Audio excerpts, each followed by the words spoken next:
Hi, I'm Anne-Marie the Soap Queen from brambleberry.com. Today, I am here with a video you have been asking for a long time, an informational video on soda ash. What's soda ash? How can you prevent it?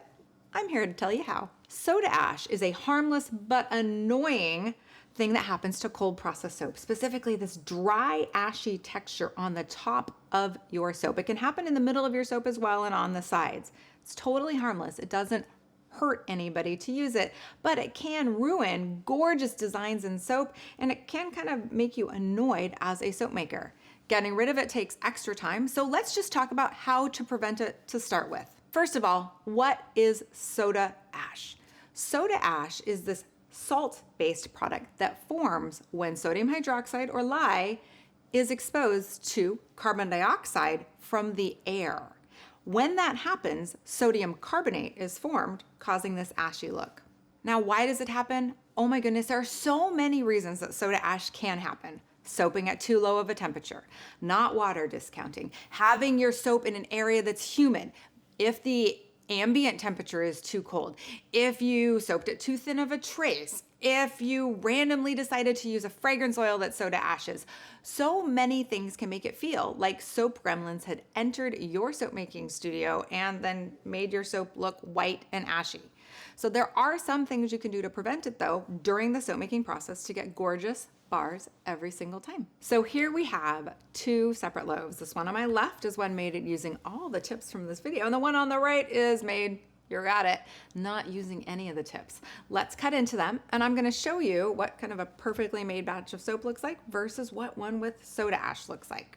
First, using my non-serrated knife, I'm just going to push down and cut evenly and firmly and swirl it off. You can see that's gorgeous. The gel phase has gone almost all the way through. The color is even, everything is beautiful. The top looks amazing. Of course, this was sprayed with 99% rubbing alcohol, 10% water discount, and put on a heating pad. And then next we have our soda ash. Now this one was made low temperatures, 100% water, made with a thin trace, did not spray soda ash, and you can see that the soda ash is all the way on the top. It is definitely going on the sides, and it just looks really chalky. So obviously this one is slightly different color, and I played around with a little bit of swirling, but you can see that there is actually soda ash that is forming on the inside, kind of in these areas, because that sodium carbonate formed while I was making the soap because of that thin trace, low temps, 100% water, and up here. Now remember, the soda ash isn't gonna hurt anything. We're gonna be able to get rid of it, and I'm gonna show you how in the next section. Now, let's take all of the things we can do to help prevent soda ash, and let's put them into one batch. First things first, before we even get started, I am using distilled water instead of tap water. Why? Because sometimes tap water has little inclusions or minerals that can make the soda ash worse, as well as make dreaded orange spots in your soap, which is an oxidity rancid problem. So be using distilled water all the time. Second, right now I'm using Brambleberry's basic quick mix, and that's a really well formulated batch of soap that gives really good moisture, really good hardness, and doesn't have too much of any kind of thin oil. So this will make a nice thicker batch of soap. I am really making sure my temperatures are definitely above 115 for both of my oils and my lye water. Most soapers like to do it even warmer, so more like in the 120, 130, even all the way up to 140. In fact, another thing that can help prevent soda ash, a little bit of beeswax. That's right, 0.5% of melted beeswax to 1% of beeswax in your soap. And if you do that, you need to keep your soap temperatures at 145 or above. So those temperatures are really important. Finally, I've water discounted by a full 10%, and I'm using sodium lactate, which is a special type of salt to help increase the hardness of my bar quicker. I've added my lye water to my oils, giving a nice stick blend, and now this is barely emulsified. This is very thin trace. If I poured right now, I would almost for certain get soda ash. Just gonna keep stirring to make sure I get a nice, thick, even trace, and then Oh my goodness, I'm so excited about this fragrance. This fragrance is the Pear Pop from the latest Brambleberry collection. And yes, it is a juicy green pear, but it also has some really beautiful effervescent notes that make the pear, yes, pop. It's so good in soap and it behaves beautifully. And now I'm going to just color this with my dark green mica. I'm gonna pour it all in and then I'm going to stick blend it in quickly. And finally, now that I'm at a really nice kind of medium trace, I'm going to add my fragrance oil. And then I'll just stick blend it in. And if you ever are working with a problem child fragrance oil, you never want to stick blend in, but I know how this one works, and so I can totally feel confident in stick blending it in.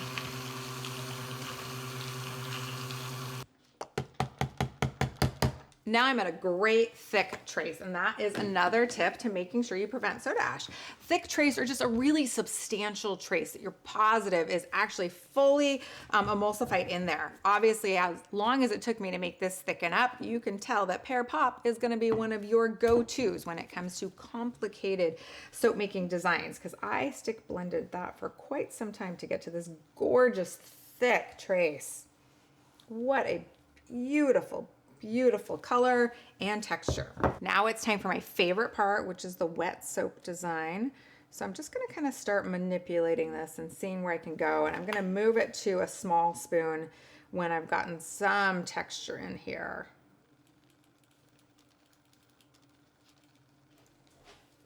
I feel like I've achieved the perfect texture now. So we are gonna put this on a heat pad, cover it up, and force gel phase to make sure that this soap gets hot enough, which gets to about 180 during gel phase, to help prevent that soda ash on this gorgeous textured top. Now we have this on our heating pad. It's on high. I'll probably leave it on high for 30 minutes and then drop it to medium.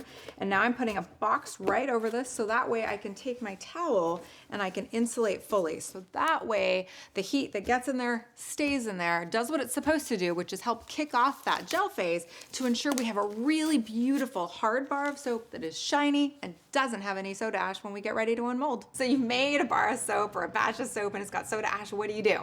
I've got some ideas for you. First of all, the easiest one is to take a steamer and just steam over the top of the soap. You get it a little bit wet.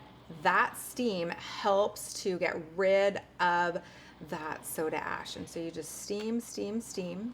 And this works really well for batches of soap that have a lot of texture like this one. So this one is a gorgeous frosting texture, but it does have that soda ash. And so I am just gonna steam, and then once this dries, the soda ash will be massively diminished. And you can always do this again if this is not totally getting rid of the soda ash to start with.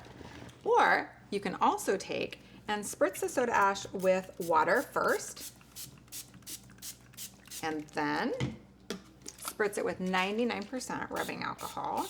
It's a higher kind of concentration of alcohol in that. And then let that dry, and that should also help diminish the soda ash.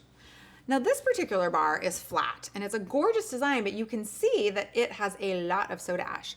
With this one, I'm gonna take a very fine scrubber, like a normal dishwashing type of scrubber, and just scrub it with some cold water, and then let it dry. I'll be right back. This I just scrubbed with cold water. You want cold water because then the soap doesn't really suds up as much, and using just regular, like a fine grain kind of dishwashing sponge, and then you just need to have it dry evenly because you don't want any kind of bubbles or fingerprint marks to form. And then after about 3 to 4 hours, totally done, soda ash be gone. Now, do you have tips for preventing soda ash? I'm sure you've experienced them. Please comment below. Let everybody in our soap making community know what worked for you and what didn't. And if you like this video, give it a thumbs up. And of course, like and subscribe to our channel so you're notified each and every time we came out with a new video. And until next time, happy soaping, everyone. I can't wait to share more tips with you.